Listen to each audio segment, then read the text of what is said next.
So this movie is the first Marvel project in some time to not feature the iconic Marvel Studios intro before it. And I gotta be honest, not seeing it, I felt personally attacked. For those of you who do not know, my channel is kind of synonymous with that intro, since I took it upon myself to improve it in some people's eyes. So in the spirit of keeping tradition alive, even if Marvel Studios isn't going to use it anymore, I certainly will. Let's discuss. Our content sucks. Our content sucks. I watch so you don't have to.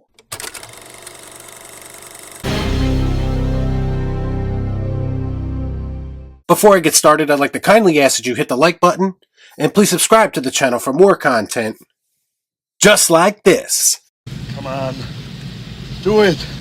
Do it! Sam Wilson finds himself in the middle of an international incident after meeting with President Thaddeus Ross. He must soon discover the reason behind a nefarious global plot before the true mastermind has the entire world seeing red. As some of you may know, this movie actually went through a name change at some point during its long and drawn out and chaotic production, changing from New World Order to Brave New World.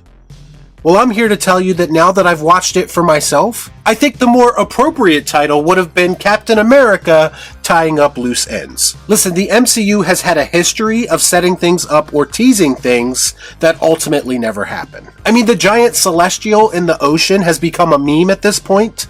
As many fans have pondered, how can you just go on and not address that situation at some point after the Eternals? Another thing that was set up in the original Incredible Hulk film involved the introduction of the leader, and we all assumed he would have a much more substantial role in a future Incredible Hulk film. A film that we are still waiting for, by the way. Well, we're waiting.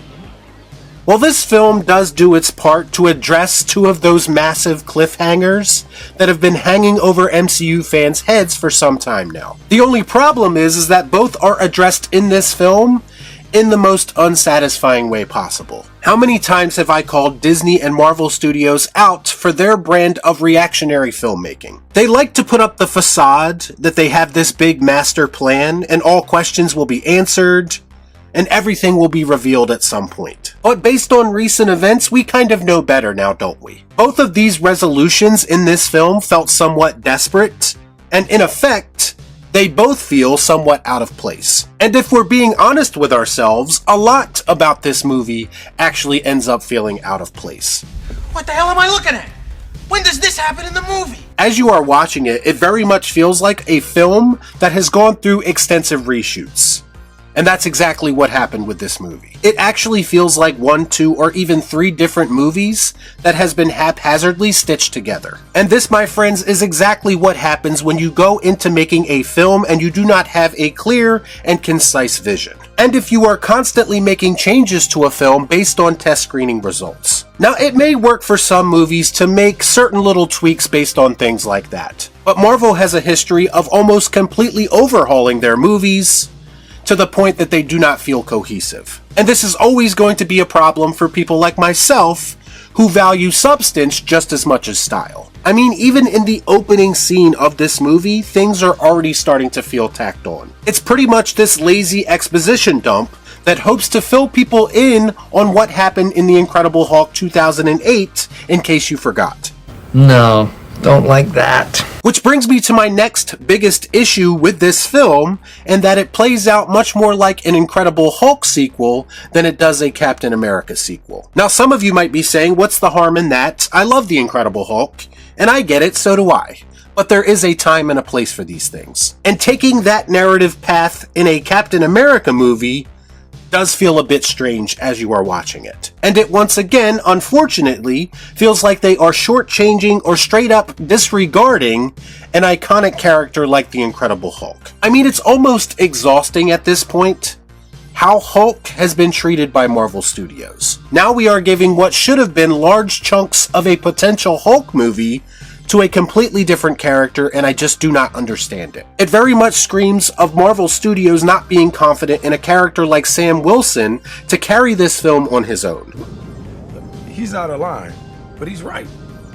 And that continues to be the problem here, because a lot has been said already about whether or not Sam Wilson, as a character, is worthy of taking up the Captain America mantle. Now, I make no apologies when I say I'm only interested in Captain America if it's Steve Rogers, because that's just my personal preference. That being said, they had an opportunity here to establish Sam as a worthy successor, and I just don't feel like they did enough to do that. Having him take up the mantle of Captain America in a glorified Hulk movie is not a good way to have him establish his own identity. I mean, his version of Captain America is basically 3 different heroes smashed together. That being Falcon, Captain America, and Black Panther. All of which are infinitely more interesting than the version of the character we are seeing here. The funny thing is that when this movie focuses on Sam, the man, it actually does a decent job of setting up his moral compass and his motivations. I don't believe it! And they do it in a way that could potentially start to win some people over and have them accept him in this role. And I'm actually going to give them credit for doing that. The problem is, the superhero portion of this character undermines all of that. Because once again, he has yet to feel like his own hero, and he feels like nothing more than a placeholder. Not to mention, I do feel like a good portion of Anthony Mackie's dialogue does come off a bit unnatural. Listen, there were a handful of moments in this movie where it did make it feel like there might be a decent movie in here somewhere. I particularly thought that Harrison Ford's Thunderbolt Ross was a standout. If for no other reason, I like the idea of him fighting his past, fighting his inner demons, in an effort to become a better man. It did make for some rare emotional moments in the film that did resonate with me slightly. I'm in a glass case of emotion!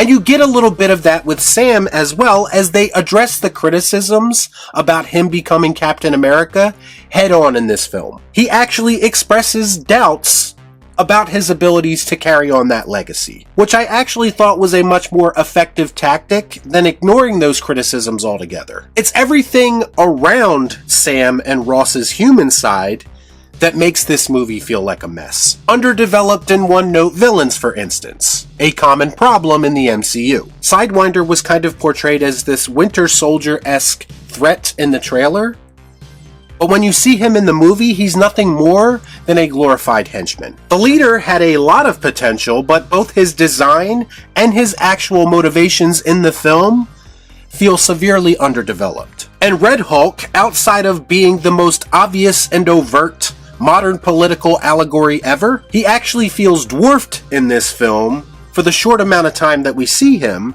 And again, you have to ask the question, does Marvel Studios and Kevin Feige actually hate everything Hulk related? I mean, a regular guy in a tech suit holding his own against Red Hulk does not make that character feel like the badass that he should be.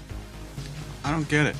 I will give them credit for scaling back on the cringe humor just a little bit that we are accustomed to seeing in MCU films. But unfortunately, there were still moments where they felt obligated to undermine these highly emotional scenes with humor in a way that doesn't allow these more dramatic scenes to resonate. It irks my soul every time, and for years I've been asking them to let these moments breathe because it just might benefit the film. Even the visuals in this film, in typical Marvel fashion, look predictably manufactured and fake. On several occasions throughout this movie, it looks like the actors are very visibly standing in front of a green screen. And it almost always looks so cheap and completely takes you out of the film when you notice it. You would think that the action scenes would be the saving grace of this film, but even those scenes feel kind of uninspired and very been there, done that. All jokes aside, is this the worst MCU film I've ever seen?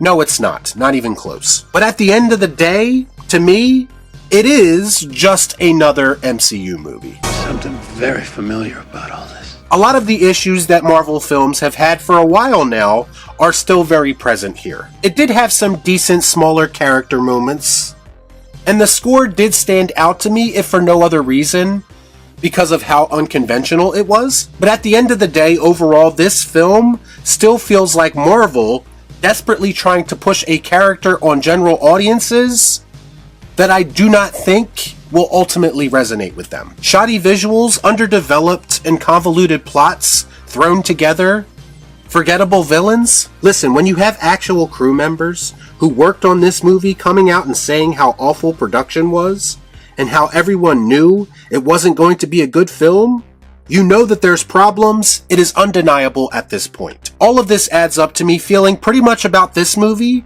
how I feel about most MCU movies in the modern era, that being I don't feel much at all. And that's exactly why I'm giving Captain America Brave New World the careless Sam Gerard. I don't care! Y'all be cool. Right on.